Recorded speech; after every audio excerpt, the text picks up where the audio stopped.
Маркетинг чрез съдържание. Вие слушате Digitech подкаст. Казвам здравей на Виктор Стоилов. Привет, много е здраво. Много се радвам, че си мой гост. Много ти благодаря, че дойде и така отдавна искахме да направим един такъв хубав разговор. Съвсем случайно го решихме, обаче най-накрая го реализирахме. Много благодаря. Мисля, че се получи страхотен разговор и полезен, каквито са нещата, които правим в Digitech подкаст. На първо място, как си? Супер, много ти благодаря за поканата и се надявам, че ще направим наистина нещо много стойностно за нашите слушатели. Полезни ще бъдем, както винаги, полезен ще бъдеш и ти, както си говорихме и на маркетинг Meetups, където Етиен и Ивето правят тези така прекрасни срещи, които направих така, че да се запознаеме.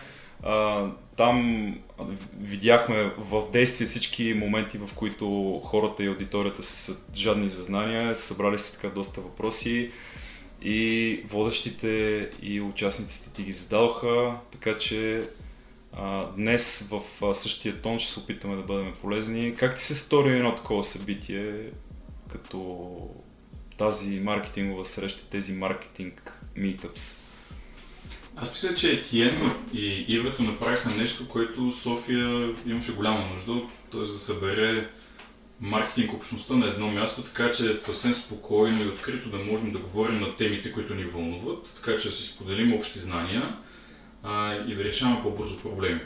Защото няма смисъл от това да всеки да гледа на другия маркетинг специалист като на конкурент, а по-скоро като на партньор, от който може да учи, с който може да си помага. И така, смятам, че Етиен и Ивето правят страхотни неща в това направление. Абсолютно, да, те продължават така всеки месец да срещат хората с по някой нов интересен човек, диджитал човек, по-скоро бих казал, че от тези среди, и между другото ми прави впечатление, че аудиторията там от хора, които са още в университет, още не завършили. Мегдана за млади специалисти е наистина много голям. Там ти всъщност в течение на нашия разговор ще се разбере, но там какви неща те питаха. Мисля, че беше повече свързано с e-commerce, частта свързана с Facebook маркетинг. Това ли беше твоята тема по твой ресор?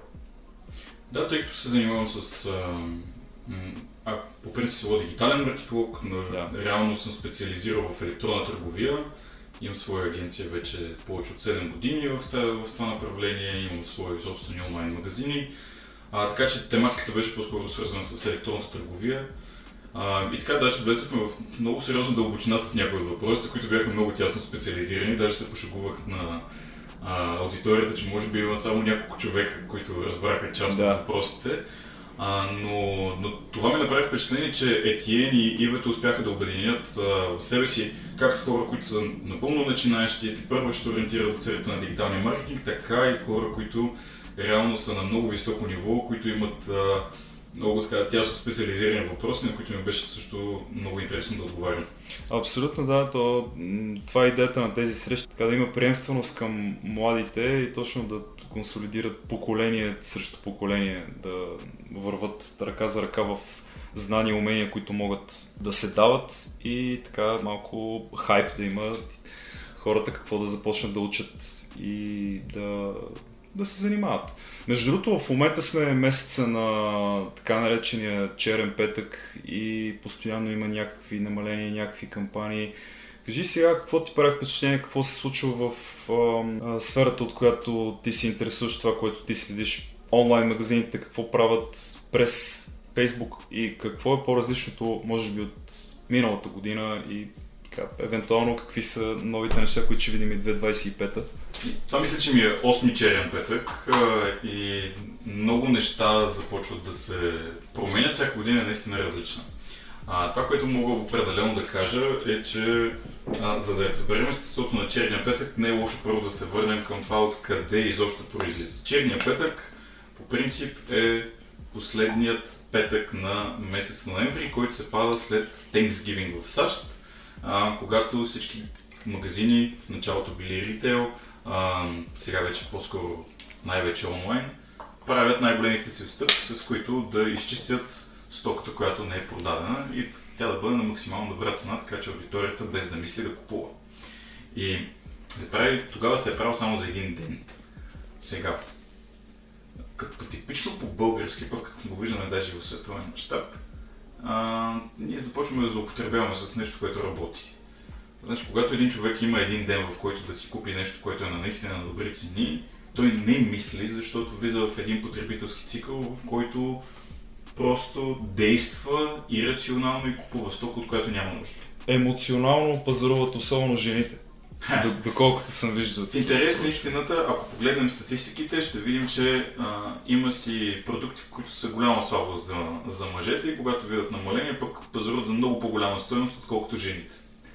Така че и там има... Не можем да разделим аудиторията на мъже и жени как пазаруват. Но ние започнахме да го изопачаваме цялото това нещо. Първо бяха черни дни, стана черен уикенд, примерно, петък до неделя. След това започнахме да сменяме датите. Няма да е последната седмица, защото е прекалено близо до Коледа и си казваме, че изпускаме целия ноември, аудиторията почва да чака точно тези дни и не купуват и затова почнахме да го изнасяме по-рано, да бъде към средата на месеца.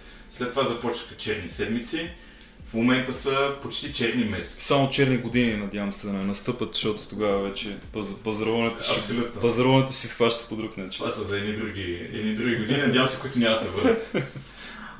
Но в момента наблюдаваме, че черния петък се измества като концепция много по-рано. И това, което обаче прави най-силно впечатление, че аудиторията е много по-добре запозната тази година, от която и да е било предходна и много повече прави сравнение на офертите, отколкото преди. Тоест, ако преди с една Facebook реклама съм могъл да вкарам определена аудитория на моя уебсайт и тя без да мисли просто да купи веднага, то сега аудиторията ще провери 3-4 уебсайта, преди да вземе решение от кого да си купи и ще направи сравнение на отстъпките и на реалните цени. Как се хваща, извинявайте, ако те прекъсвам до време, как се хваща този тренд, това нещо, как сте го хванали тази? Хваща се много лесно, когато работиш в агенция, имаш 20 плюс постоянни акаунта, които ти дават информация, виждаш кои са по-силните и кои са по-слабите оферти, започваш да сравняваш на твоите конкуренти какви са офертите и в момента, в който ти дадеш дори с 5-10% по-лоша оферта от конкуренцията ти виждаш, че резултатите не идват. Те просто не идват. Другото нещо, което е, ако злоупотребяваш прекалено често имаш оферти, то черният петък няма да бъде толкова силен, защото аудиторията не го вижда като нещо, кой знае колко е интересно. Ти не може до този момент целият ти октомври да си бил, да кажем, на някакви сериозни намаления, да изчакаш една седмица ноември месец и на втората или на третата седмица да пуснеш намаление, което е много сходно до това, което е било октомври месец и да очакваш, че ще имаш 5 пъти по-големи резултати. Или няма да имаш. Така че офертата е царя на черен петък и ако магазините смятат, че ще могат да подлъгват аудиторията много лесно, жестоко се лъжат. Аудиторията става все по, както ние казваме, дигитално грамотна. Да. И тя започва да сравнява. Отделно на това самите алгоритми на Facebook правят така, че ако аз в момента разглеждам, да кажем, определен модел телефони от един магазин и не съм си купил веднага, буквално 5 минути по-късно ще започнат да ми излизат същия телефон или, да кажем, марка телефони, ще започнат да ми излизат от още 5 магазина на реклама във Facebook. Аз веднага ще мога да сравня кой магазин продава на най-добра цена, с най-добри условия, дали доставката ще е за един ден, дали ще е за една седмица, дали ще е за един месец, защото и това има значение. Добре, не се ли част от нещата, които говорим в момента, не се ли дължат на това, че в момента просто има много оферти и много конкуренти? Затова аудиторията ни става взискателна, защото от толкова много предлагане през годините, те се свикват, започват да пазаруват от, да речем, 10 места и тези 10 места са силно конкуренти. И всъщност да, това исках да попитам. Не е ли проблема при липсата на добра оферта точно това, че има много конкуренти? Най-добрата оферта печели. Всъщност това е най-добрият маркетинг и това е най-добрата оферта. В случая абсолютно имаш право. Аз само бих добавил, освен че хората започнаха да свикват да следят оферти, станаха взискателни, много хора бяха и прецаквани през годините с фалшиви оферти. Не е тайна, завишени оферти или да не ти пристигне, в смисъл чист скам, да не ти пристигне? Най-вече завишени. Хайде да кажем, че все по-трудно се случва така, че да има фалшиви оферти в социалните мрежи. Не да ги няма, но да кажем процентното съотношение вече е съвсем в пъти по-малко, отколкото е било преди. Но това някой да се е вдигнал цената на стоката 2 седмици преди черен петък, за да може да даде 50%, а не 20% отстъпка, да кажем, че изобщо не беше, не бяха единични случаи. Имаше го, да, имаше го. И това създава едно недоверие от страна на аудиторията и тя започва да става все по-бдителна, защото представи си емоцията от теб, когато си мисля, че току-що си взел страхотна оферта с 50-60% намаление, взимаш си я, пристига и 2 дена по-късно ти излиза Facebook реклама от конкурентен бранд, който на 15% намаление има по-ниска цена, отколкото този, от който ти си взел магическата оферта на 5-60%. Да, това прави хората скептични. Те започват да се отказват от онлайн пазаруване и започват да си мислят, че по-скоро да си ходят в ритейл. В наземната търговия добре е позната. Има го този момент, но аз бих казал, че това, което виждаме чисто статистически е, че аудиторията не спира да купува, но аудиторията не прави чак толкова спонтанно емоционални поръчки, освен ако не познава достатъчно добре продукта и бранда. Което какво означава, че цялата подготовка за черен петък, за да можеш ти да отговориш на точно тези изисквания, да познава продукта и бранда, ти трябва да я правиш през цялата година. Тоест аудиторията трябва да знае, тя трябва да иска твоя продукт през цялото време. И ако има 1% от аудитория, която така и така си купува от теб през цялата година, то по-големия процент от хора, които влизат на твоя вебсайт, те не купуват. Средният conversion rate, сега зависи нали от магазина, но е 1, 2, 3, 4, 5%. Тоест, ти имаш между 95 и 99% от хората, които влизат на твоя онлайн магазин, те не купуват. Влизат да разглеждат какво могат да си купят след време. Дали ще им е интересно, дали се заслужава... Избор, дали има избор в твоя магазин. Да, дали има интересно това изобщо, което ти предлагаш и така нататък. И да, повече от 50-60% от тях си казват, не, това не е моят продукт, не ми трябва довиждане, няма да влизам повече или не ме интересува. Да, обаче другите 30-40% те имат някакъв интерес.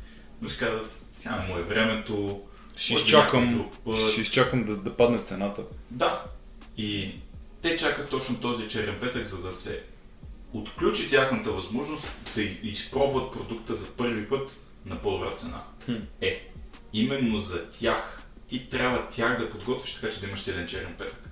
Ако нямаш тази подготвена аудитория, то твой черен петък ще влезе в спиралата на всички брандове, които просто се опитват да вземат нещо от целия пазар, който в момента се създава. Но големите победители са тези, които 10 месеца по-рано си подготвят аудиторията за това, че имат качествена стока, хубави продукти, на добри цени и така нататък. Като дойде черния петък, си казват, окей, сега е времето, ще го взема докато не е свършил продукта, докато все още е намален и така нататък, да вземат този тип емоционално решение веднага. Добре, а като цяло, като изключиме изолираните търговски кампании сега, както е края на годината, за търговците каква година беше 2024 година? Смесена. Много смесена. Аз бих казал, бих разделил тук на тенденции в страната и тенденции в световен мащаб. Може би не в световен, защото нямам поглед върху азиатския пазар, т.е. към пазарите, които са извън, европейската и американската зона на логика изобщо на търговия. Но това, което забелязваме е, че аудиторията става все по-консервативна, кризата се усеща все по-силно, несигурността от това какво се случва и света кара аудиторията да не пазарува чак толкова емоционално, колкото го е правил до този момент. И много големи световни брандове, особено такива, които в последните години се развиваха покрай COVID вълната, те изпитват големи проблеми още от миналата година и тази година го затвърждава това нещо. И лидерите в електронната търговия започнаха да усещат тези проблеми. Сега, до някаква степен виждаме подобни тенденции в България, само че ние сме много по-малко пазар.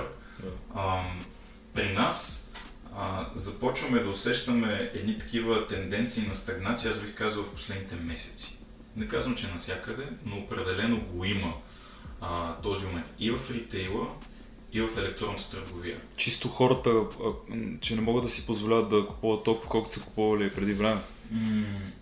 Че не си позволяват да пазаруват така, както са позволявали. Ние не можем, сега не сме статистически институт, даже ако гледаме статистиката на НСИ, всичко е чудесно в страната, няма проблеми, имаме икономически ръст и така нататък. Ние това много пъти сме си говорили тук в подкаста, че не съветваме нашите слушатели да четат и да цитират данните на НСИ, макар че ние сме ги цитирали тук с Митко Янев. Както и да е. Но ако гледаме там, всичко би трябвало да е чудесно. Ама като влезем в рекламните акаунти, като видим как са стояли нещата преди време и как стоят в момента, значително по-трудно е да направиш резултатите, които си имал доскоро, с усилията и уменията, които си имал тогава. Какво имам предвид? Ако преди е било съвсем окей просто да пуснеш едни реклами, да си покажеш продуктите и това да е напълно достатъчно, че да правиш продажби на нашия пазар, то сега ти трябва да вдигнеш нивото на това. Как обясняваш, какви са посланията, които използваш. Изобщо нивото на маркетинга, което ще използваш, за да може твой продукт да бъде продаден, е на много по-високо ниво сега, отколкото е било преди 2-3-4 години. Хората чисто динамиката на работа изискват и много бързо да влезеш в света на иновациите и да експериментираш. Ти, всъщност, чувал съм те да казваш така около колеги и други хора, които искат най-добрите реклами, възможно най-добрите реклами по техните усилия, да експериментират. Какво могат да експериментират сега за чисто покрай малко по-нови тенденции и Facebook маркетинг? С какво ги съветваш да експериментират? С видео, с текстове, с AI, ние ще минем през всички тия неща, но просто условно искам да маркирам от сега разговор. Определено, моя фокус би бил върху това да експериментирам върху това как представям продуктите си или продукта си, зависи каква е логиката на онлайн магазина, още преди човек да влезе на уебсайта. Какво ще означава това? Има толкова много нови формати и стилове на реклами. И от към видеосъдържание, от към имидж, от към графики, които могат да бъдат използвани. Разгледайте какво правят всички в Западна Европа и в САЩ. Тези формати са базирани на някакви психологически принципи. Вижте дали пасват на вашия бизнес и на вашия бранд и направете нещо малко по-различно, което не правят останалите във вашата ниша. Определено, аз лично пък съм огромен почитател на това да се фокусираме много повече върху текстовото съдържание в рекламите, отколкото върху визуалното. Защо? Защото ако накарам един човек да зачете моя текст, то той ще му обърне много по-дълго и концентрирано внимание, отколкото ако му пусна видео. Защото видеото мога да го изгледам и дори да не запомня какво точно съм гледал и да продължа надолу, защото това е едно от многото видеа, които ще изгледам. Ти си повече за текст, отколкото за видео. Не, аз използвам много видеа. Обаче, моя фокус като маркетолог, там където искам да насоча аудиторията ми, би била върху това, особено ако пък рекламирам продукт, който пасва на аудитория, която е над 40 годишна, да направя така, че да опишем много добре нещата, още преди да са влезали на уебсайта. Защо? Защото цената на клик към уебсайта и цената на трафика, тя всяка година се покачва. Тя никога не върви в посока да става все по-ефтино и по-ефтино да вкараме аудитория на уебсайта. Специално мислих да те попитам малко по-късно за поскъпването на рекламата. Има тази тенденция. Ако аз знам, че ми е по-скъп трафика, да кажем с 30% тази година, това означава, че аз трябва да имам с 30% по-добър conversion rate на уебсайта, така че да бъда 0 на 0. Добре, нека обясняваме и термините за хората, които не разбират толкова от Digital Conversion Rate, като чуят какво. Процента на потребители, които са посетили вебсайта и правят поръчка. Тоест, ако аз имам 100 посетителя днес на вебсайта, ако 3 от тях направят поръчка, това е 3% conversion rate. Ако 2 направят поръчка, е 2% conversion rate. Добре. Ако на мен ми поскъпне трафика с 30%, то аз трябва да имам с 30% по-висок conversion rate. Примерно, ако е бил до сега 1%, той трябва да стане 1,3%, за да може аз да имам същите резултати, каквито съм имал до този момент. За да си гарантирам по-високия conversion rate, аз искам там, където все още ми е сравнително ефтино, т.е. още преди хората да са кликнали, да им обясня много по-добре защо трябва да се интересуват от този продукт, какви решения им предлага, защо работи, какво мислят хората и така нататък. Добре, гледането не се ли увеличава в стотици пъти сравнение с четенето, независимо дали си на 40, на 30 или на 20 в последно време? Чисто единия формат не избутва ли другия формат и текста в момента много повече да страда и да се намалява като брой създаване, отколкото видео? Ето това е моя антитренд, с който аз имам конкурентно предимство. Защото всички отиват в този тренд и всички ще се бият по един и същи начин. Да. Представи си как... То затова има толкова много социални мрежи и толкова много видеоформати. Точно така. И сега си представи във Facebook как абсолютно всеки конкурентен бранд какво прави. Взима едни инфлуенсъри или взима едни контент креатори. Те започват да правят едни еднакви видеа по един и същи начин. И говорят, И те и говорят. Говорят по сходен начин. Езика има един и същ. Да. И ти в един момент не можеш да отличиш един и другия. Това, в което никой не обръща в момента почти никакво внимание, е текстовата част. И ако ти си достатъчно хитър и умен в това нещо и осъзнаеш, че аудиторията ти в крайна сметка особено ако купува нещо, което е над 30-40 лева, т.е. е съвсем... трябва малко да се замислиш преди да дадеш 50 лева за нещо, 100 лева за нещо, 200 лева за нещо и така нататък. Те ще искат да прочитат нещо. Те ще искат да прочитат какво представлява продукта, но пък едно видео може за 15 секунди може да е доста лошо нарязано и доста малко информация да дава, но за 30 много, за 15 секунди те ще дадат абсолютно цялата информация. Те на това са осланят. Да, но когато всички правят едно и също, текста ще ти бъде разликата между теб и всички останали. Затова казвам, че антитренда е този. И ние се възползваме страшно много в компанията ми и честно казано, тъй колегите ми знаят колко често им се налага да правят всякакви упражнения по копирайтинг, именно защото най-големите обрати, които сме имали в рекламните ни кампании, са били в моментите, в които просто напишем текст, който продава. Това ли е съвета тук, като си говорихме за давайте, експериментирайте? Такъв ли съвет даваш? Да се наблегне на копирайтинга, добрия копирайтинг? Страхотен копирайтинг ще ви помогне със сигурност, но ако до момента не сте експериментирали с форматите за реклами, то това е абсолютно задължително.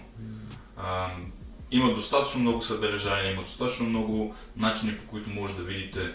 Първо вижте вашите конкуренти, но в чужбина, или сходните брандове, да го кажем, защото не са ви преки конкуренти. В чужбина, какво съдържание използват, за да рекламират? Защо не го опитате това нещо в България? Защо не пробвате да го приложите? Нищо няма да загубите. Абсолютно нищо.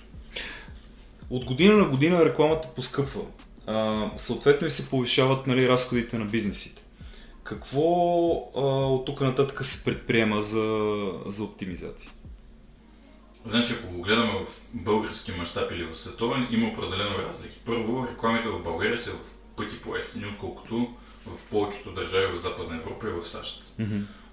Има един показател специално в Facebook. На какво се дължи тази разлика Не е в кърнсито, предполагам. Не.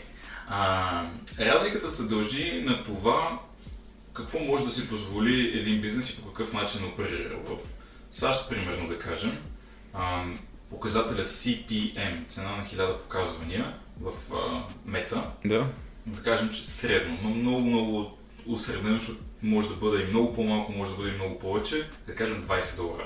Тоест, за да направя аз 1000 показвания на моята реклама в САЩ, аз ще платя $20. В България мога да платя и $2 за същото това нещо. Тоест имам 10 пъти разлика в средната цена изобщо на показване на рекламите. Оттам идва и момента, че затова е много трудно, примерно, на европейски бизнеси да пробиват в САЩ. Защото те са свикнали да работят на по-ниски цени на показване и затова, когато отидат в САЩ, на тях им е трудно, защото не са тръгнали с американска логика. Българския пазар работи на следната логика. Ние имаме ефтини реклами за показване, разчитаме на това, че тъй като е ефтино, все някой от тях ще започне да купува и оттам на нас не липсват маркетинг елементите, с които ние да убеждаваме аудиторията, че има нужда от нашия продукт. И тъй като пък тази цена на показване, на 1000 показвания, всяка година расте, то става се по-трудно. Защото не можем да разчитаме вече на тази стратегия, че просто ще заливаме пазара с реклами и все някой ще купи. И това се отразява много силно, особено на стартиращите бизнеси. Защо? Защото стартиращия бизнес най-често, няма такова правило, но това го виждаме от практиката ни, че стартиращия бизнес във Facebook получава в началото много по-висока цена за 1000 показвания, отколкото този, който вече е добре установен. Тоест, Facebook награждава бизнесите, които са лоялни. Рекламодатели от по-дълго време, отколкото новия рекламодател. Точно така. И ако единият рекламодател рекламира с цена на показвания за $2, обаче новия рекламира срещу $4, то достигат една и съща аудитория, само че единият е с две обиколки пред другия и на теб като нов човек на пазара или нов бизнес на пазара ти е в пъти по-трудно да пробиеш спрямо всички по-големи конкуренти от теб. Ето това е голямото предизвикателство за новите бизнеси. Когато излизаме на нов пазар, много често виждаме същата тенденция. Локалният бизнес, който е на румънския, гръцкия, който и ще да е било там от европейските ни близки пазари. От близките държави, за които близките държави. Локалният бизнес, той има онези хубави, по-евтини цени на рекламиране.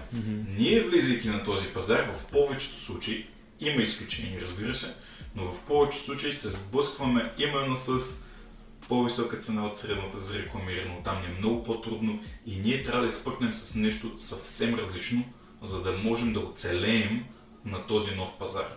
Тоест, пак трябва да се фокусираме върху маркетинг посланието, трябва да се фокусираме върху офертата, нещо, което си говорихме с теб и в предварителния ни разговор, че офертата е цар, в крайна сметка.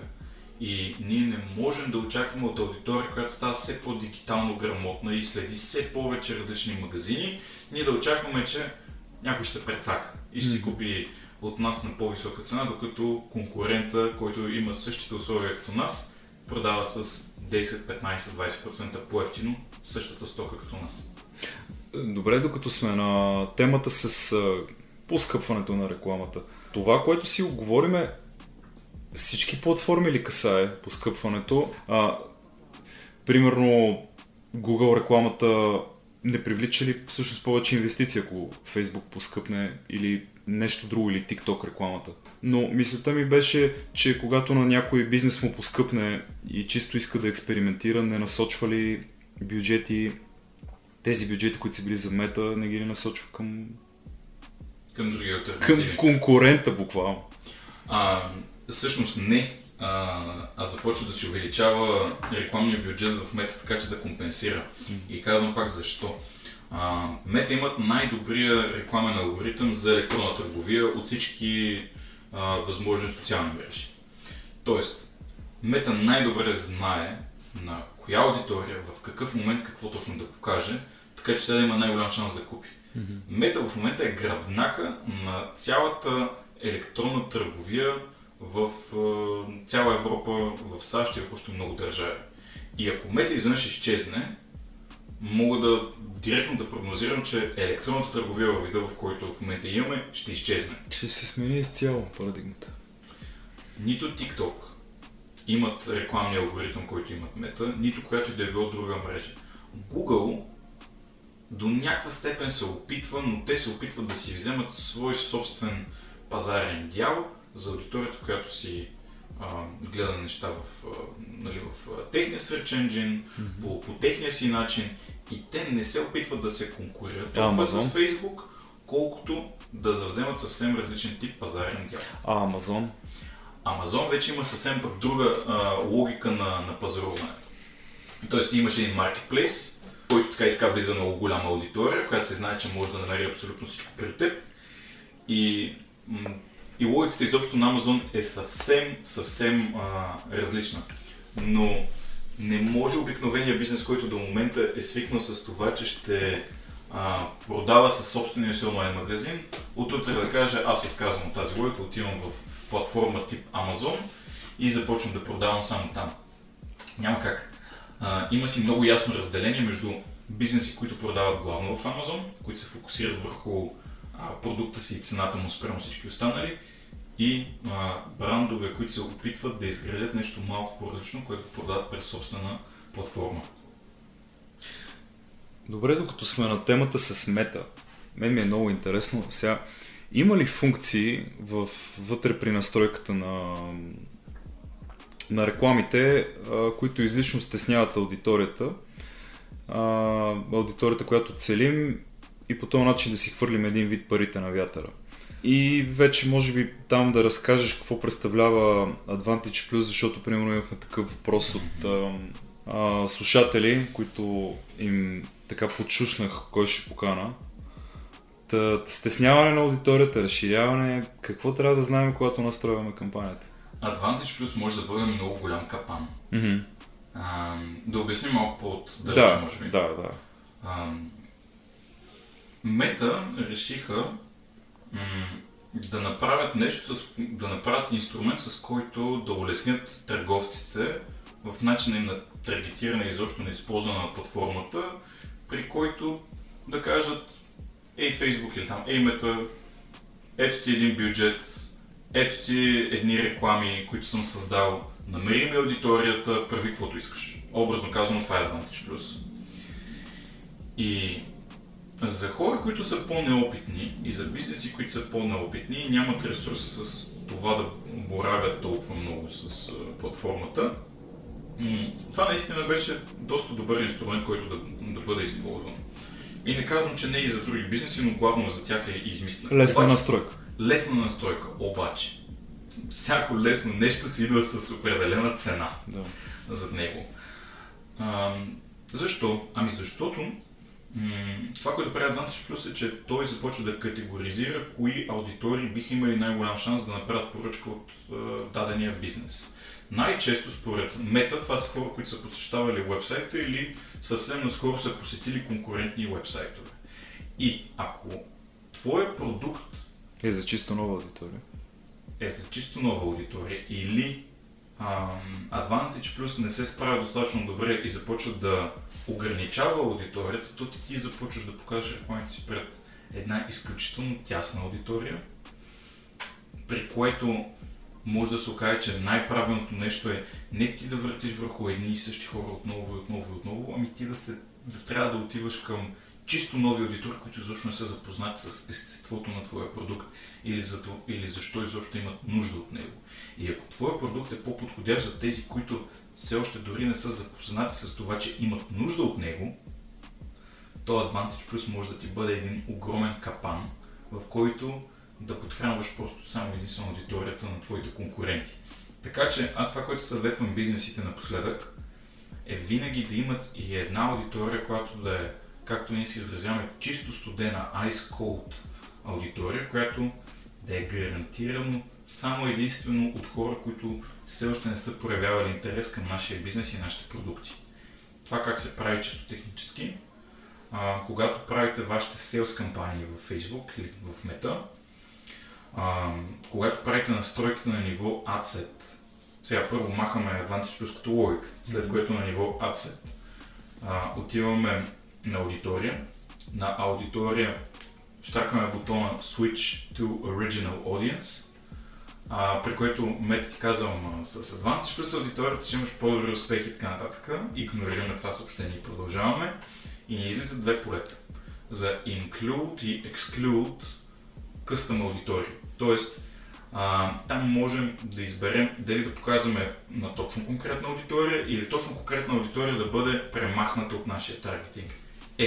Ние това, което искаме да направим в полето за Exclude, да сложим всички хора, които до този момент са посещавали нашия вебсайт в последните 6 месеца, хората, които са проявявали интерес в социалните мрежи, дали ще Facebook или Instagram, отново за поне 6 месеца и да кажем, ние искаме да достигнем всички други потенциални клиенти, които обаче не влизат в тази категория. Проявявали интерес и посещавали вебсайт. Така си гарантираме, че парите не отиват на вятър. На чисто нови хора за нас, които нямат идея кои сме. Да. А относно автоматизациите и AI, който се внедрява, ние част от нещата не ги дискутирахме почти. Има ли нещо, което е интересно, трябва да се знае, трябва да се пренебрегва или трябва да се учи? От страна на самата платформа на Мета или генерално? От страна на нещата, които ти ги предлагат Мета, когато трябва да генерираш кампания, да създаваш. Така, няколко неща. Първо на ниво реклама. Трябва много да внимаваш с така наречените им enhancements или добавки, които те ти правят към рекламите. Могат да започнат да ти сменят бекграунда, т.е. фона на твоите изображения, да ти добавят музика и още един куп неща, които смятат, че са подходящи. Предлагаха ти, когато нямаш достатъчно визии, то мисля, че това го има и в Google, само не знам кой го пусна по-рано. При настройването на кампании. Ако нямаш достатъчно визии, да ти намери визии, да ти ги сложи като имидж генератори, да ги използва в... Аз лично съм голям противник на тази цялата логика, защото оставяш в ръцете на просто някакъв робот да представя бранда ти, да представя продуктите ти по начин, по който той си е преценил. Да. Което обаче означава, че ти губиш идентичност в платформата и това по-скоро може дори да кажем, че в първите месеци, да кажем, че ще донесе ни 10% ръст на резултатите, то в дългосрочен план ти ставаш абсолютно зависим. Да, но това се прави от тези хора, които нямат големи екипи с дизайнери. Да ти кажа, го правят много често точно големи бизнеси. Значи те бързат да си свършат работата, да си пуснат кампания. И казват, щом Фейсбук е казал или щом Мета е казал, че това е по-правилно, но те са референции просто. Ти не може да не се съобразяваш. Да, ти може да не се съобразяваш тия референции, но просто искаш да си пуснеш по най-бързия начин кампанията. Което е точно нещата, които ти съветваш да не се правят. Ако искате да градите нещо, което има своя идентичност, това дори в средносрочен план е абсолютно грешно. Така че внимавайте, да не говорим, че AI специално в България от страна на Facebook е доста нескопосан. Да ви слагат песнички за честит рожден ден на някой креатив, в който продавате нещо важно и сериозно, наистина не е сериозно тук от страна на Мета, така че внимавайте, има доста... Тоест не сме стигнали момента, в който този AI от страна на креатив да е на достатъчно високо ниво, че да си позволяваме да го използваме. Добре, аз забравих да те питам, вие като агенция имате ли трудни клиенти? Имате ли, примерно, B2B някой ваш клиент и той има много сериозни проблеми с липсата на ресурс? Няма никакви маркетингови асети подходящи. Или има, но те са много лимитирани. Имат, примерно, за един път в годината, както сега ние с тебе си говорим за черния петък, и за останалите 11 месеца през годината или 10, зависи колко продължи една кампания, дали се влива в Коледа и така нататък, да не продължаваме. И за следващите 10 месеца те нямат нищо. Какво... Да, я знам. Трудна ли е комуникацията с B2B, които не знаят какво да правят? Казвам B2B, защото имам такова запитване и второ, знам, че когато си от страната на агенцията ти е трудно да помагаш на хора, които оперират B2B. B2B е съвсем различна планета. Да. В маркетинга и има бизнеси, които са с смесен модел между B2B и B2C. С такива работим, с чисти B2B бизнеси, тъй като сме специализирали тясно в електронната търговия. Имаме няколко случая в чужбина, при които това се получава. но то се получава, защото самите им бизнес клиенти са свикнали да пазаруват по B2C логика от тях. Тоест, те са свикнали да си пазаруват от техния магазин, все едно е B2C. И тогава можем да помагаме и е окей. Но за чисто B2B бизнес нямаме чак толкова много опит, защото не можем да предложим това, което бихме предложили на някой, който е B2C. Така че, по-скоро бих казал, че натам са вързани нещата. А за това дали имаме трудности, мога да ви кажа, че трябва да излезем от мантрата на това, че агенциите имат и работят само по успешни проекти или че като влезе агенция и всичко е задължително успешно. Аз съм тези хора, които обичат да са по-честни по-скоро в индустрията и бих казал, че не при всички е мет и масло всичко. И в момента, в който изпуснеш пазарните си принципи, изпуснеш комуникацията с аудиторията или си мислиш, че конкуренцията ти не мисли и тя няколко хода пред теб, определено имаш проблеми и тази година се наблюдават. Има един винаги така интересен въпрос. Да продаваш продукт е много по-различно от това да продаваш услуга. Нека внесем малко яснота. Защо двете са различни, чисто от към подход, от към комуникация? Изисква друг тип доверие, в крайна сметка. Аз бих казал, че има някакви сходности все пак, защото човек в крайна сметка и за едното и за другото трябва да се довери, че има смисъл. Но когато продаваме услуга, най-често услугата е за нещо, което ние имаме или голяма истинска нужда от нея, или пък ще отнеме много дълго време самото изпълнение. Ти ако вземеш, примерно, дори нашия тип бизнеси, в които предлагаме услуга за рекламиране на онлайн магазини, не е като да си купиш нещо от онлайн магазини. И не е същата логика. Едно е ти да продаш продукт за 50 лева в онлайн магазин. Аз да кажа, че е риска, който аз поемам като потребител е да си купя нещо за 50 лева, което няма да ми хареса или няма да ми свърши работа. Обаче, ако аз като бизнес предлагам реклами за този онлайн магазин и този онлайн магазин инвестира всеки месец 10, 20, 30, 50, 100 хиляди лева, долара за рекламен бюджет, то аз отговарям и риска, който бизнесът ще поеме с мен и с моята компания, ще е на такава стойност. Естествено е, че трябва да съм много по-старателен, когато предлагам услугата и да работя по съвсем различен начин, отколкото когато продавам нещо, в което риска му е 50 лева. Между 50 и 100 хиляди разликата е наистина много сериозна и за това, когато аз се шегувам, че моите клиенти ме познават по-добре, отколкото аз познавам себе си, защото преди те да решат да работят с мен, най-вероятно са ме проучили до такава степен, до която аз самия не съм успял да го направя. Именно защото след това ще отговарям именно за звеното, което прави така, че бизнесът им изобщо да работи и да има някакъв смисъл. Знаеш ли, преди малко си говорихме за видеото и то как то е свързано с пазаруването и нещата, които ти следиш и нещата, за които сме се събрали да си говориме. Така някакси ми се искаше да те попитам. Сега, много хора казват, че видеото е направило огромната революция в социал медията, в представите за вайрал, отношението ни към на нас като хора към социалните мрежи, те да станат част от нашия бит. И въобще малко така промяна на културата на общуване. Съгласен ли си първо с това нещо, нали, че огромна революция направи в социал медията и това много повлия на начина на пазаруване? Категорично повлия. Даже бих казал за някои пазари, ако не си с видеокомуникация, ти изобщо не можеш да оцеляваш. Не можеш да продаваш. Да.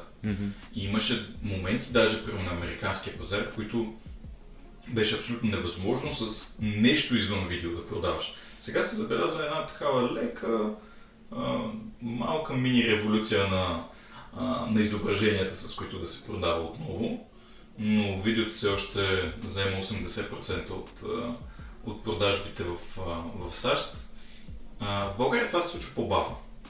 Защо? Защото българската аудитория, която е с по-голяма покупателна способност, в повечето случаи и която предпочита да използва социалните мрежи за пазар, е най-де по-възрастна. И по-възрастната аудитория малко по-бавно започва да се съобразява с тези трендове. Но как ще продадеш на 20 годишен човек, ако не използваш видео? Много, много по-трудно, отколкото на някой, който вече е на 50+. Те не са в един и същи балон, те не са една и съща аудитория. Дори да са фенове на един и същи бранд. Точно така. Видеото ги сегментирало. Добре, а какво смяташ за TikTok като инструмент за продажба? Какво, примерно, кара ли те да усещаш платформата по-близо като маркетолог, да изследваш какво може да се прави там? TikTok все още е царя на органичното съдържание, бих казал, и на това да достигаш доста лесно големи маси хора на локално ниво. Подчертавам, на локално ниво. От гледна точка на реклами обаче, нещата изобщо не изглеждат така. Ако бизнеса има креативен подход, има капацитета, има знанията, с които може да прави съдържание, което да бъде истински интересно за аудиторията, използвайте TikTok колкото се може повече. Ако го нямате, а се опитвате да го компенсирате с новата им рекламна част, особено в България, от лятото насам. Да, това би било абсолютно безсмислено. Към този момент рекламите в TikTok не водят до абсолютно нищо полезно за онлайн магазин. Специално за онлайн магазините. Тоест тук по твои наблюдения в България? Абсолютно категорично, освен да си напълните уебсайта с хора, които не купуват и които никога не биха купили, след което Facebook да ги отчете и да ги ремаркетира и ти да си изгубиш двойно парите по този начин, нищо друго няма да се случи за онлайн магазина. Вече в част от пазарите, където има TikTok Shop, там нещата изглеждат по-различно. И TikTok се опитват да направят един вид алтернатива, в която да започнеш да си пазаруваш без изобщо да излизаш всъщност от тяхната платформа. Това е интересно, но ние на нашия пазар никога няма и да го получим. Така че бих казал, че ако сме български онлайн търговец, TikTok трябва да го гледаме като място, в което да създаваме наистина креативно, интересно, локално съдържание, а не като място, което може да ни бъде алтернативен канал на Мета за рекламна цел. И Google и Мета са на светлинни години пред TikTok от гледна точка на електронна търговия в рекламната си част. Доколкото съм чувал, видеопазаруването в азиатския свят е много разпространено много отдавна. Имаш ли някакви наблюдения как може да го разкажем на аудиторията? Аз съм споменал в предишни епизоди и дали е приложимо за Европа, за България, кога, след 10 години, след 5 години, след 1 година. Всичко мисля, че тръгна от видеоревютата, защото това е най-нормалното нещо, ти да правиш видеоревюта на нещо, което не само го отваряш и го показваш, нали, и казваш, ето тук, нали, това е страхотно здраво, получих си го от куриера, страхотно е, купувайте, защото е добра цената. Ами като цяло доверието, за което си говоря. Когато нещо е при тебе, ти реално заснемайки го, правейки ревю, мисля, че го правиш много по-близко до хората. Преди няколко седмици бяхме в Китай с колегите ми и това, което беше едно от многото неща, които ми бяха интересни на този пазар, беше именно да гледам обикновения човек как третира социалните мрежи.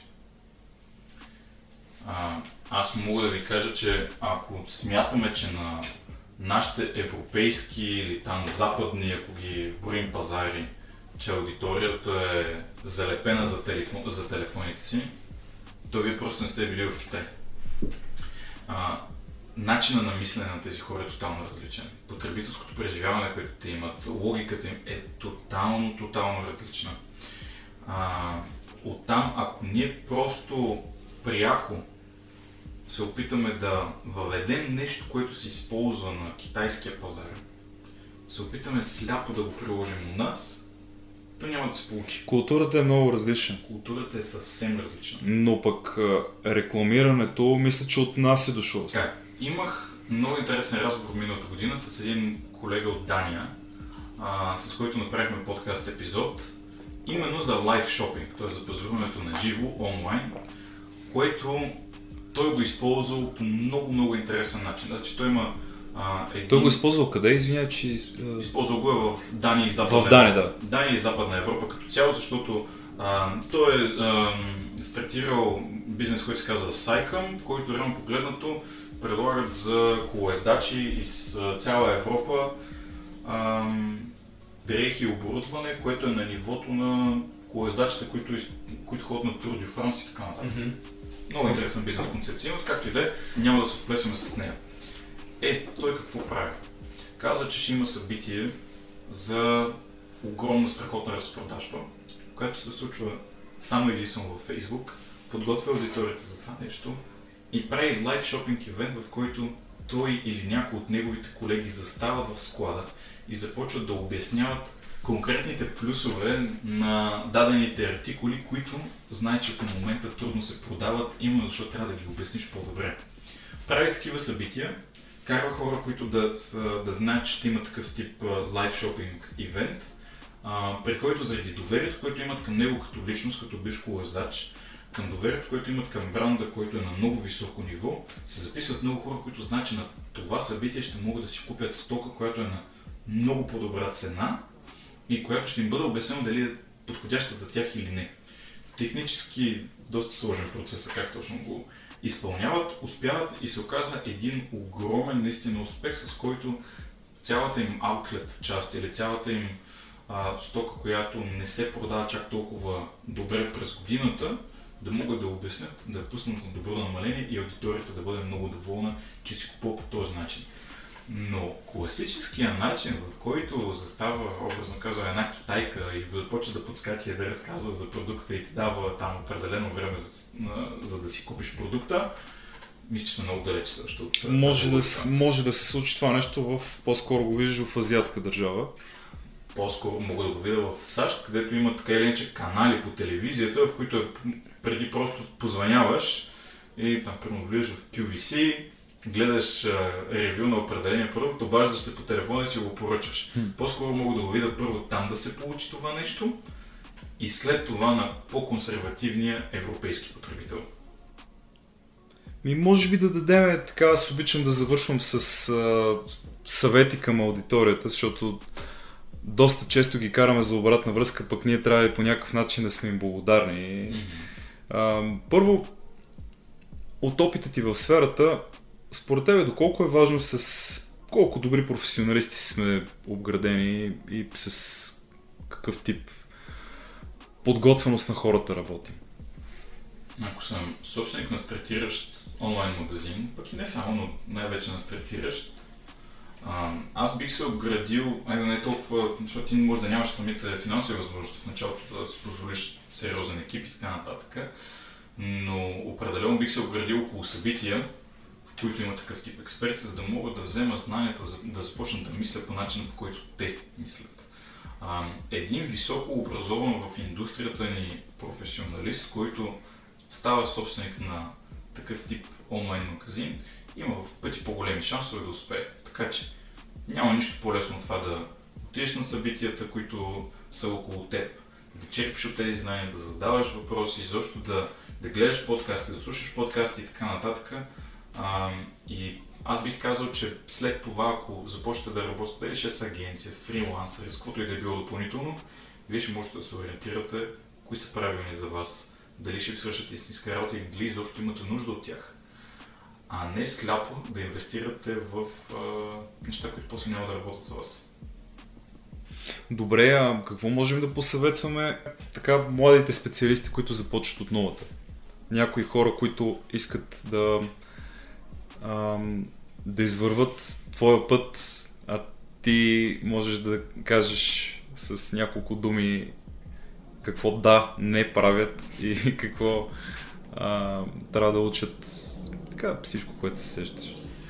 Това е една много дълга тема, която ще обобщя последния начин.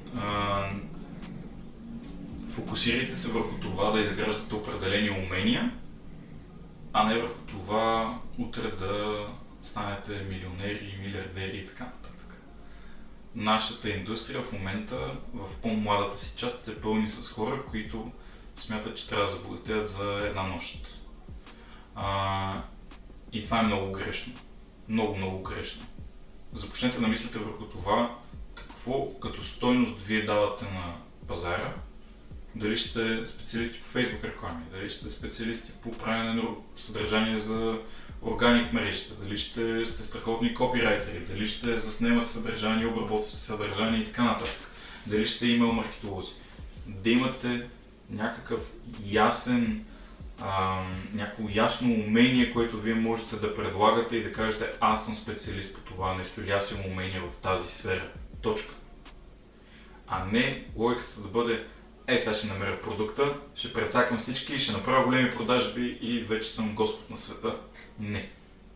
Това е страшно грешна логика. Знанията и уменията и компетентността са преди евентуалния резултат, който... Много преди това. Който реално другите ще кажат дали има резултат и вие дали сте се справили добре, а не вие да смятате, толкова и толкова пари, сега добре е, дай тук ще напиша една книга, ще пусна аз един курс, защото съм успял да направя това и това.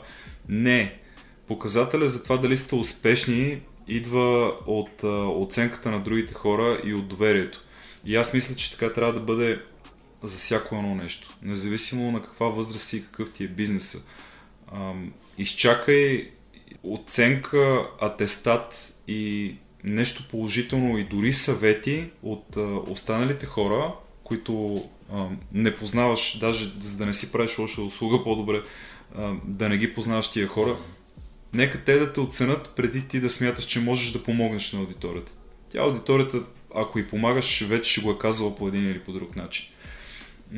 Мисля, че колкото по-инфлуенсърски става интернет, толкова повече настъпват тия проблеми, за които говорим в момента. Всеки дава къл, особено инвестиционния къли. Балона много се надува и всеки втори се позиционира като експерт и всеки втори излиза да дава съвети, защото е достъпно точно благодарение на видеоформата и всичко това, което коментирахме днеска. Но пък от друга страна хората са виновни, когато не могат да правят анализ и да синтезират информацията и да гласуват заради това нещо доверие на абсолютно всеки втори.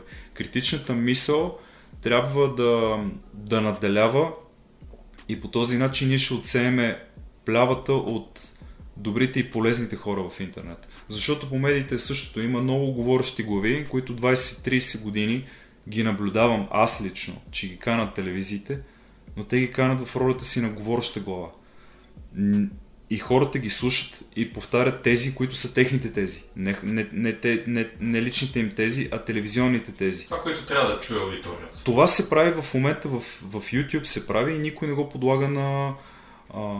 го подлага на съмнение и води до скамове, купуване на безмислени книги, курсове, до политическа пропаганда и така нататък. И между другото мога да маркирам това като съвременни проблеми на интернет.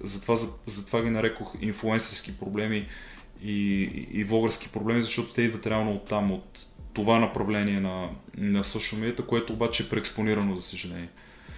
Така, всяко едно време създава условия за такъв тип поведение и такъв тип хора, които да се възползват по начин, който да кажем, че е негативен. Аз бих казал, че най-проблематичното в тази среда е, че поколенията, които тепърва започват да израстват в нашата сфера, започват да придобиват много грешна представа за реалния свят. Да. И оттам очакванията, които те биха имали за това как трябва да им се стича живота, какво е то да си професионалист, какво е работна етика, какво е да даваш стойност и така нататък. Това е абсолютно грешно. Липси в ценностната система. Но тази ценностна система вече се формира в социални мрежи. Така че, ето, пък ти с твоя подкаст даваш поне един малък дян за това нещо, да има и контра на цялото това нещо. Така че, ако мога да дам един съвет на някой млад човек, който тепърво започва да се занимава с дигитален маркетинг или да навлиза в света на електронната търговия, без значение дали ще е на 16, 17, 20, 25, когато започва, то е търсете да придобивате стойност, да придобивате умения и след това да я давате тази стойност, а не да продавате изкуствена стойност. Какво има предвид? Именно нещата, които са в балон, кажеш, това е невероятно, страхотно, чудесно, а ти вътрешно да си като, как го кажа, като онези прекрасни рицарски статуетки по замъците, които гледаш ги отвънка, ни големи, здрави, красиви, обаче те са кухи. Но обаче са кухи и можеш да го бутнеш с пръст и то ще падне и ще се щупи. Така че нека да не ставаме такива, само че в онлайн пространството, ами да имаме някаква реална стойност и да се стремим през цялото време ние да обогатяваме и да се подобряваме. Може вече 7 години и половина, 8 да съм професионалист в нашата сфера, да се занимавам с дигитален маркетинг. Може да имам някакви сериозни уж вече признания от различни места, но всяка година, гледайки назад, си мисля за това, добре, каква стойност придобих аз лично като човек. Не финансово, а културно.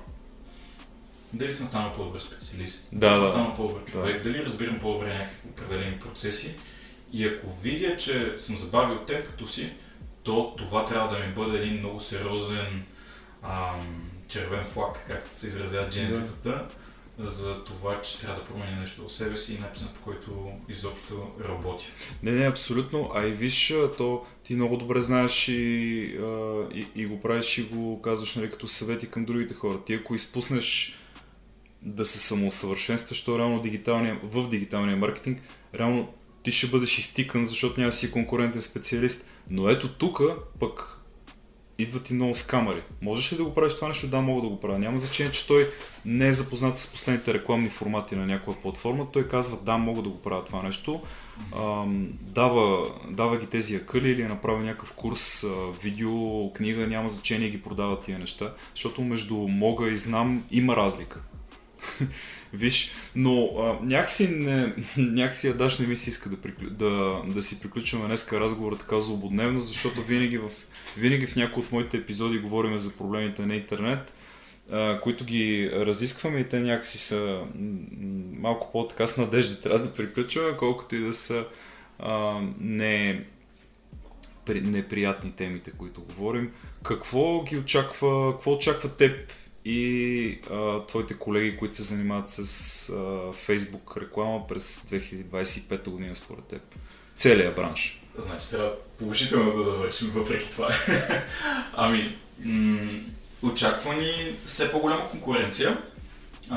Тоест, хайде да видим положителното в негативното. Очакват се негативни тенденции от гледна точка на потребителското поведение и изобщо възможностите за пазаруване. Има и тази тенденция, никой не може да я отрече, няма нещо с което да може да се потвърди обратната теза. Но положителното е следното. Колкото по-трудно става на един пазар, толкова по-стойностен трябва да бъдеш самия ти и толкова повече стойност трябва да влагаш в твоята работа. Най-положителното нещо е, че такъв тип времена отсяват именно хората и бизнесите, които са разчитали на просто доброто време. Така че, ако ти инвестираш в това да имаш добър бранд, ако ти инвестираш в това да имаш по-добри реклами, ако инвестираш в себе си, в това ти самия да разбираш много повече от маркетинг, от бизнес генерално, шансът ти да оцелеш през тези времена е много по-голям, докато тези на конкурентите ти, които са разчитали до този момент просто на едни по-приятни пазарни условия, те лека по лека ще започнат да изчезват.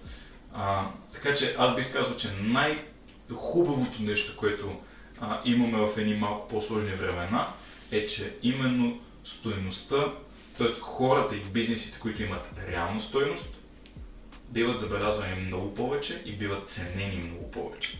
Така че мисля, че това е най-положителното нещо, което можем да кажем в момента. Супер! Много ти благодаря за този разговор, много ти благодаря, че беше мой гост.